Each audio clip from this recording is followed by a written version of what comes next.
Bismillahirrahmanirrahim.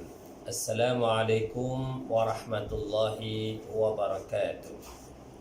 Alhamdulillahi rabbil alamin. Wa bihi nasta'in wa nastaghfiruh.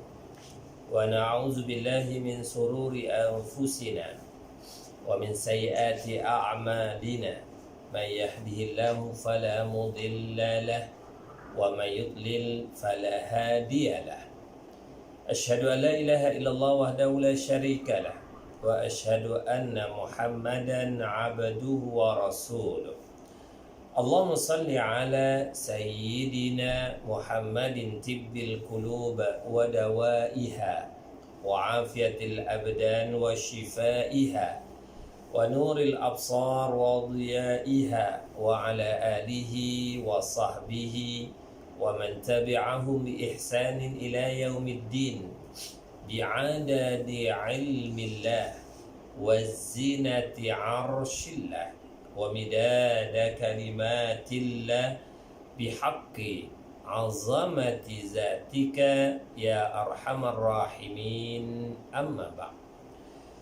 Yang saya hormati apabila tuan-tuan imam, tuan-tuan Bilal, barisan kepimpinan surau An-Nur Banda Putri yang dirahmati Allah Subhanahu wa taala, dan seterusnya para jemaah ahli Qaryah Surau yang dirahmati, diberkati di sisi Allah Subhanahu wa taala. Syukur alhamdulillah kita bersama-sama lagi dalam siri kuliah kita melalui Maya ini untuk terus kita membincangkan tajuk yang seterusnya dari kitab Permata Ilmu Tauhid. Dan insya-Allah pada malam ni, pada kali ini, kita akan melihat tajuk yang ke-12 yang diberi tajuk sebagai khilaf pada imannya orang taklid. Tuan-tuan, puan-puan yang dirahmati Allah Subhanahu wa taala, pada siri yang lepas kita telah pun membincangkan tajuk taklid ini, yakni taklid itu ialah meyakini sesuatu perkataan orang lain tanpa mengetahui akan dalilnya. Apabila seseorang itu mempercayai, mengambil pengucapan dari seseorang, perkataan yang diucapkan oleh seseorang, khasnya dalam bab yang berkaitan dengan akidah ini, tanpa ia memiliki dalil yang menyokong, sama ada dari sudut dalil yang qat'i itu, yakni nas Al-Quran maupun hadis, serta dalil yang dikatakan dalil aqli dari sudut logik akal yang memperkukuhkan pegangan kepercayaan keyakinannya, maka orang yang tidak memiliki dalil ini hanya mempercayai pengucapan dari seseorang, itulah yang dikatakan orang yang bertaklid. Jadi pada kali ini kita akan membincangkan bagaimana status iman orang yang bertaklid. Adakah iman orang yang bertaklid ini diterima pegangan akidahnya, keimanannya, atau bagaimana? Kata musannif, kata pengarang kitab ini dalam tajuk yang ke-12, ia menyatakan, فَفِيهِ بَعْضُ الْقَوْمِ يَحْكِي الْخُلْفَ وَبَعْضُهُمْ حَقَّقَ فِيهِ الْكَشْفَ فَقَالَ إِنْ يَجْزِمْ يَقُولِ الْغَيْرِ كَفَى وَإِلَّا لَمْ يَزَلْ فِي الضَّيْرِ. Maksud kata musannif, kata pengarang kitab ini, maka pada imannya orang yang taklid itu, sebahagian ulama ada meriwayatkan khilaf, dan sebahagian lagi ada yang memastikan padanya akan penjelasan. Maka berkatalah ia, jika si muqallid, orang yang menjadi pak turut tadi, memantapkan perkataan orang selainnya, nescaya memadailah, dan jika tidak, maka sentiasalah ia dalam bahaya. Tuan-tuan, puan-puan yang dirahmati Allah Subhanahu wa taala, Kata pengarang kitab ini menunjukkan bahawa ada pandangan ulama yang menerima keimanan seseorang yang bertaklid, manakala sebahagiannya pula menolak keimanan orang-orang yang bertaklid. Jadi dalam kitab ini dijelaskan, maka dengan sebab keraguan-keraguan itu, para ulama berselisih pendapat dalam hal imannya, sahkah atau tidak.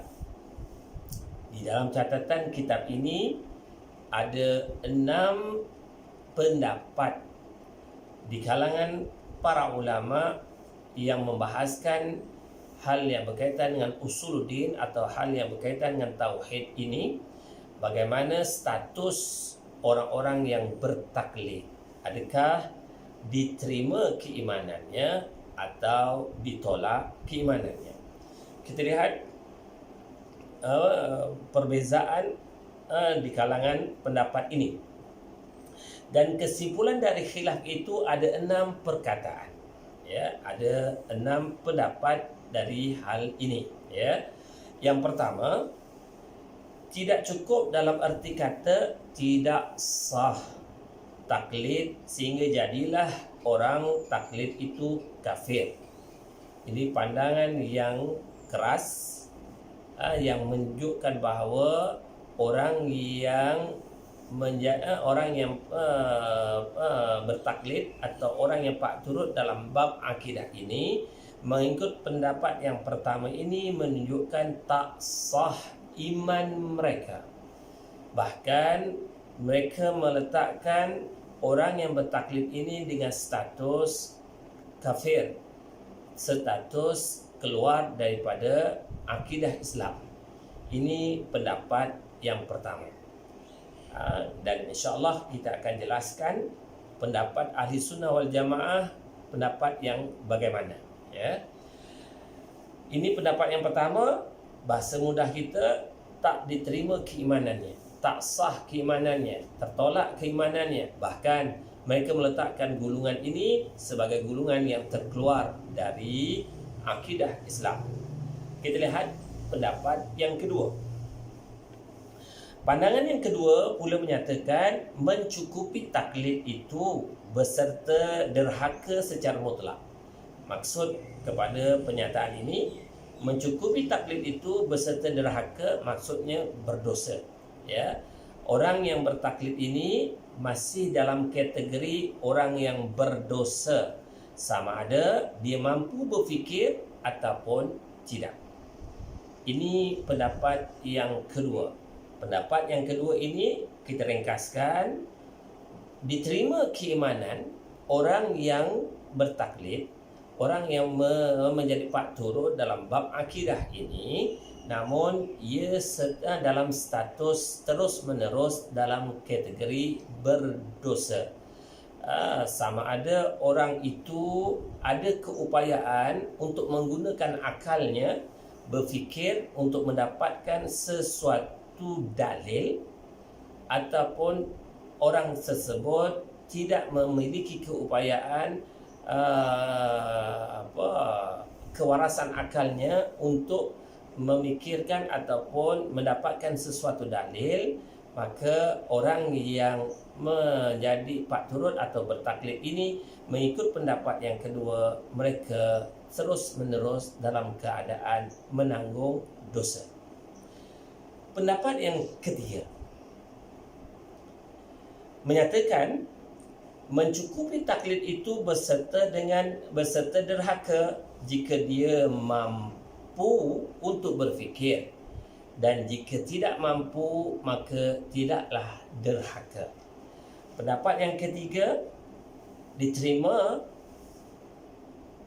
akidahnya, dikira sah diterima akidahnya, namun orang ini adalah mereka yang berstatus berdosa jika ia memiliki keupayaan akalnya yang waras itu untuk memikirkan dalil, mendapatkan dalil, sesuatu dalil yang menjadi pegangannya untuk meyakinkan pegangannya, Jadi orang ini jika ada keupayaan akalnya untuk memikirkan dan mendapatkan dalil tersebut, jika dia terus menerus dalam keadaan bertaklid, diterima imannya, namun ia masih dikira sebagai orang yang berdosa jika ia berkeupayaan mampu untuk menggunakan akalnya, dia fikirnya untuk memikirkan atau mendapatkan sesuatu dalil. Namun jika ia tak mampu, tidaklah ia dikategorikan berdosa. Ini pendapat yang ketiga. Ya, saya ringkaskan untuk pendapat yang ketiga ini menyatakan bahawa orang yang bertaklid diterima keimanannya. Namun jika ia mampu menggunakan akalnya untuk berfikir, mendapatkan sesuatu hujah, dalil, nas, jika ia tak gunakan, maka ia berdosa. Namun jika ia tak ada keupayaan, tidak dikira berdosa. Kita lihat pula pendapat yang keempat. Pendapat yang keempat menyatakan orang yang taklid kepada Al-Quran dan Sunnah yang qat'iyah, merupakan dalil yang putus ini, sah imannya kerana mengikutinya kepada yang qat'i, dan barang siapa yang taklid pada selain yang demikian, tidaklah sah imannya kerana tidak aman terhadap adanya kekeliruan atas orang yang tidak maksum. Ini pendapat yang keempat. Pendapat yang keempat menyatakan jika orang yang bertaklid kepada Al-Quran dan Sunnah, imannya adalah dikira sah. Namun dia katakan bahawa tak sah imannya jika dia tidak berpegang kepada ataupun tidak merujuk kepada taklid, jika dia tidak merujuk kepada Al-Quran dan Sunnah dari sudut taklidnya. Maksudnya pendapat yang keempat ni, orang yang nak bertaklid kepada hujah Al-Quran dan Sunnah diterima imannya, namun ia tidak boleh menerima taklid seseorang yang hanya nak bertaklid kepada hujah akli tanpa hujah nakli. Kalau dia hanya nak ikut kepada Al-Quran dan Sunnah, maka diterima keimanannya.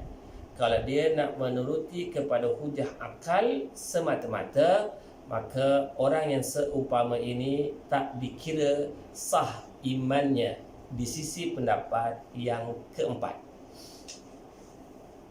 Manakala pendapat yang kelima menyatakan mencukupi taklid itu beserta tidak derhaka secara mutlak kerana berfikir adalah syarat kesempurnaan.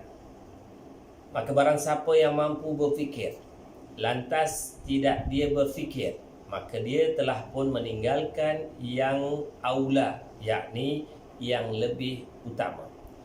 Ini pendapat yang kelima. Pendapat yang kelima menyatakan orang yang bertaklid ini dikira sah, namun tidak berdosa secara mutlak.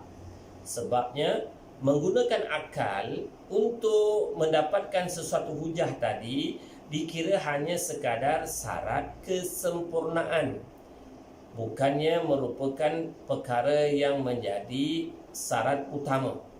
Hanya sekadar untuk menyempurnakan syarat seseorang yang mengaku beriman, dikira sah iman bagi seseorang tersebut.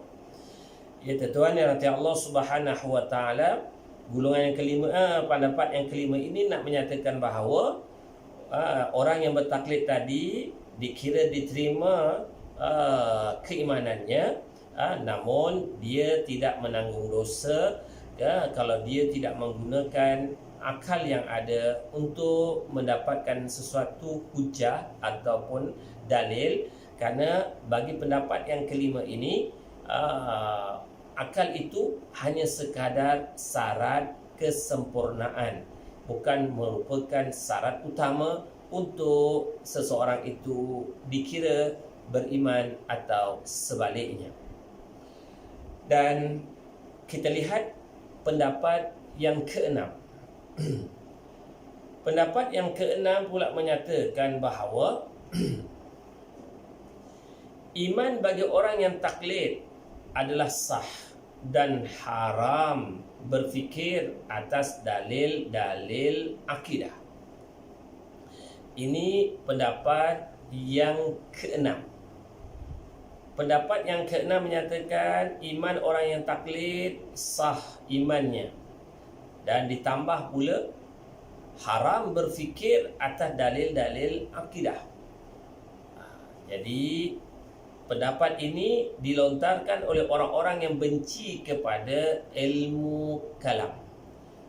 Pendapat ini adalah pendapat golongan yang menolak perbahasan yang diutarakan oleh ulama-ulama usuluddin, ulama-ulama ilmu kalam.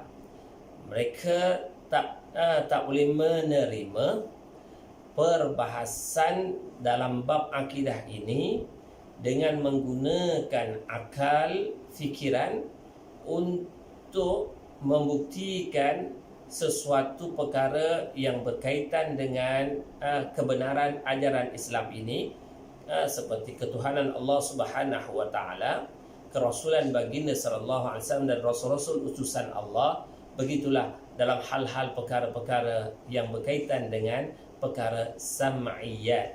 Jadi bagi golongan ini, untuk mereka menyatakan bahawa orang yang bertaklid diterima sah keimanan mereka, namun dari sudut pandangan mereka menambah dalam pandangan mereka untuk menggunakan akal dalam perkara-perkara berkaitan dengan dalil-dalil akidah ini, menurut pendapat mereka adalah hukumnya adalah haram. Kebencian itu kemungkinan tertuju kepada yang sudah bercampur dengan filsafah.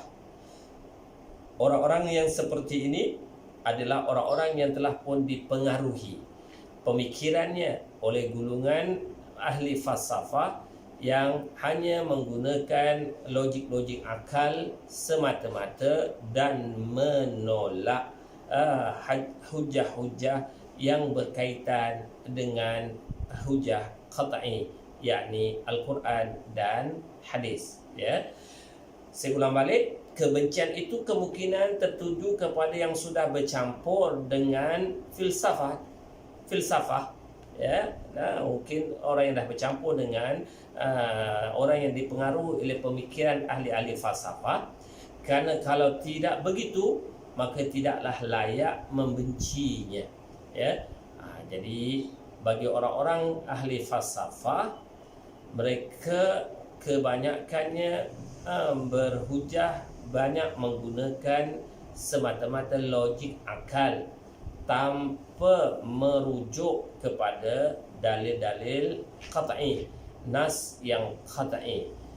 Mereka dalam membahaskan hal-hal agama lebih menggunakan logik akal mereka berbanding untuk merujuk kepada Al-Quran dan Sunnah. Sebab tu kata-kata Sayyidina Ali sebagai contoh, kalaulah agama ini boleh digunakan semata-mata dengan logik semata-mata, maka bagi orang yang menyapu khuf ataupun kasut kulit, bagi orang yang memakai khuf, kasut kulit untuk mereka khususnya yang berada di negara yang memiliki musim sejuk, khususnya musim panas ataupun musim sejuk, mereka ini apabila menggunakan stokin khauf atau kasut khauf itu,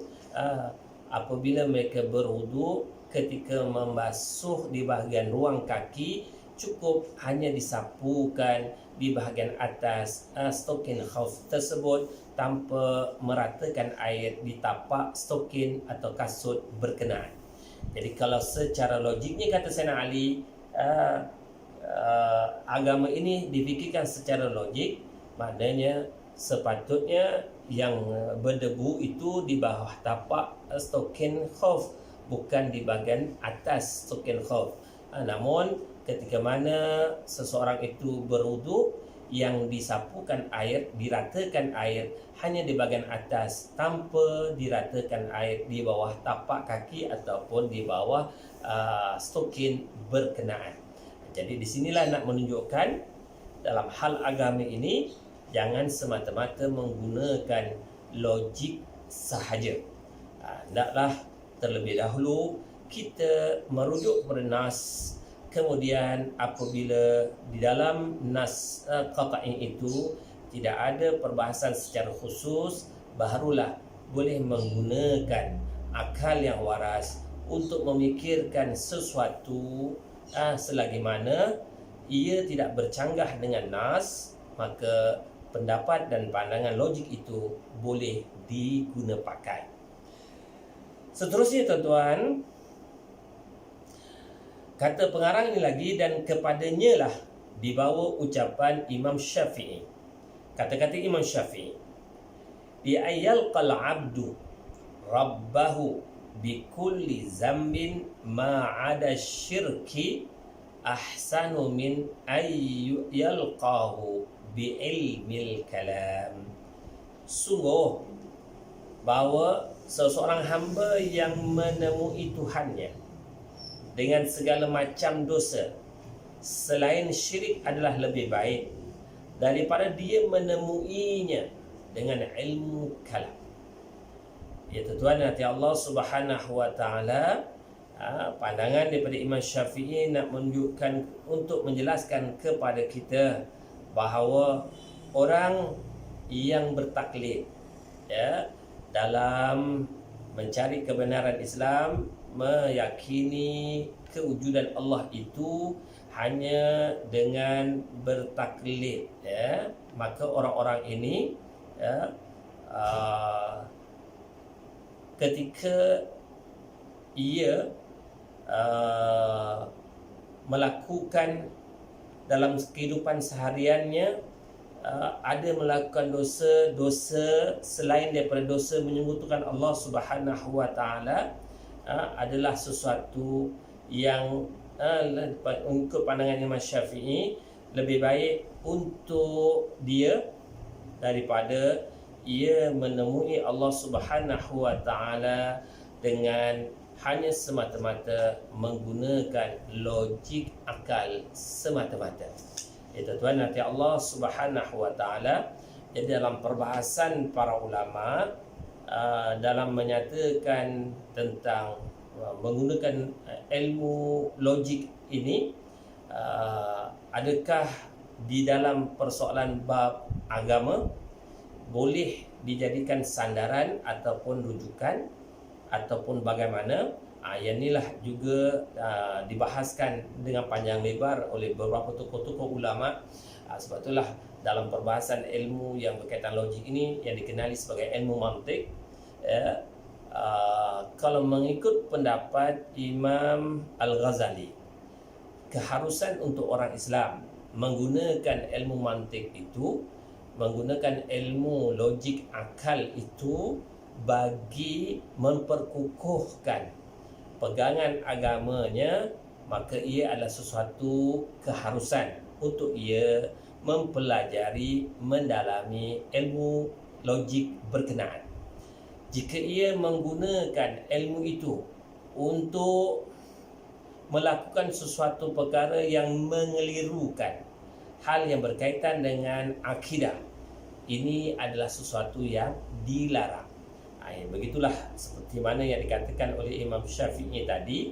Jadi kalau seseorang itu seorang hamba dalam menuju perjalanannya menuju kepada Allah Subhanahu wa taala, dalam masa yang sama ia masih melakukan dosa-dosa dalam kehidupan sehariannya, selain dari dosa menyekutukan Allah Subhanahu wa taala, maka mengikut pendapat Imam Syafi'i, orang ini lebih baik berbanding orang yang menuju kepada Allah Subhanahu wa taala tapi dalam masa yang sama ia banyak menggunakan logik-logik akal yang ada yang dibimbangi akan menyebabkan tersasar, tergelincir daripada pegangan akidah ahli sunnah wal jamaah yang sebenarnya.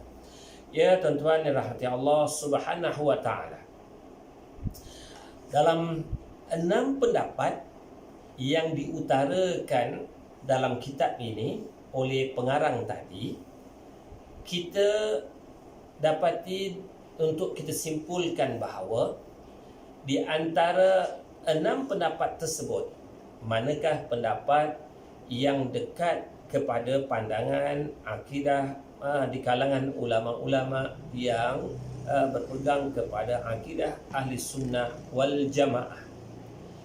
Dari 6 pendapat tersebut, pendapat yang ketiga adalah merupakan pendapat yang dipegang oleh akidah ahli sunnah wal jamaah dalam meletakkan status bagaimana kedudukan orang yang bertaklid, adakah sah atau tidak keimanan mereka.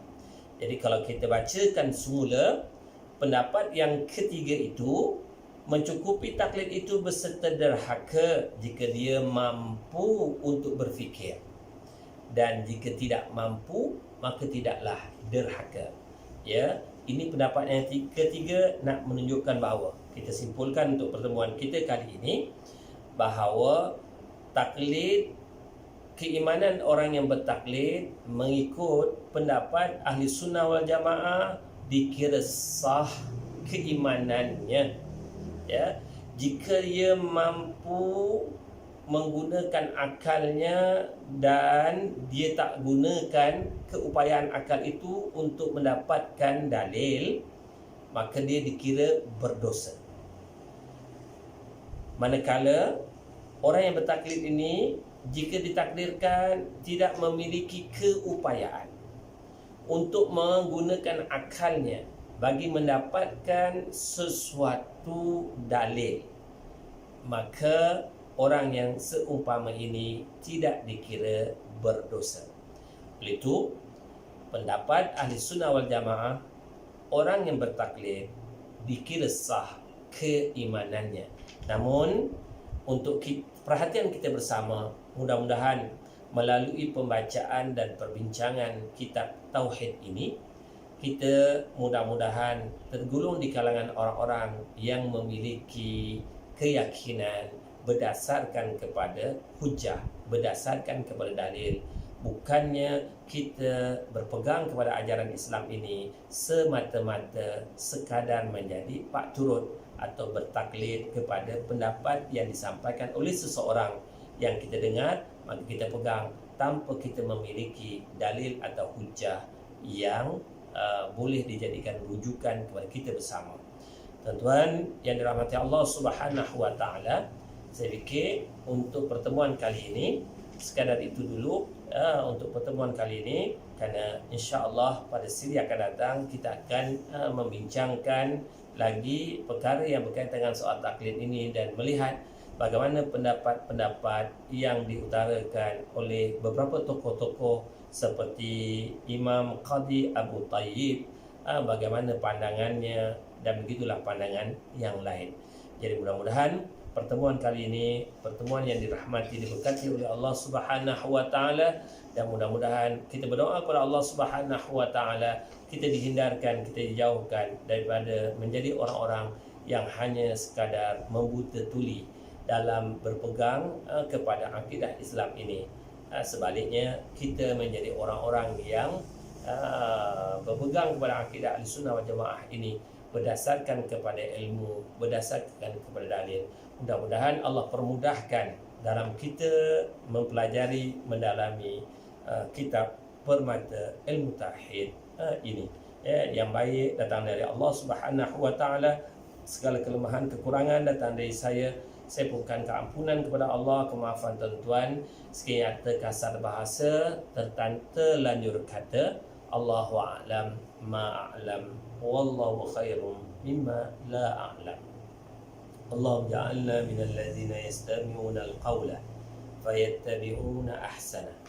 Allahumma arinal haqqa haqqan warzuqna ittiba'ah wa arinal batila batila warzuqna ijtinabah. Ya muqallibal qulub tsabbit qulubana ala dinik wa ta'atik. Allahumma barik lana fi Rajab wa Sya'ban wa ballighna Ramadan wa a'inna ala qiyam was-siyam wa qiraatil Qur'an ya arhamar rahimin. Wa sallallahu ala sayyidina Muhammad wa ala alihi wa sahbihi wa baraka wa sallam.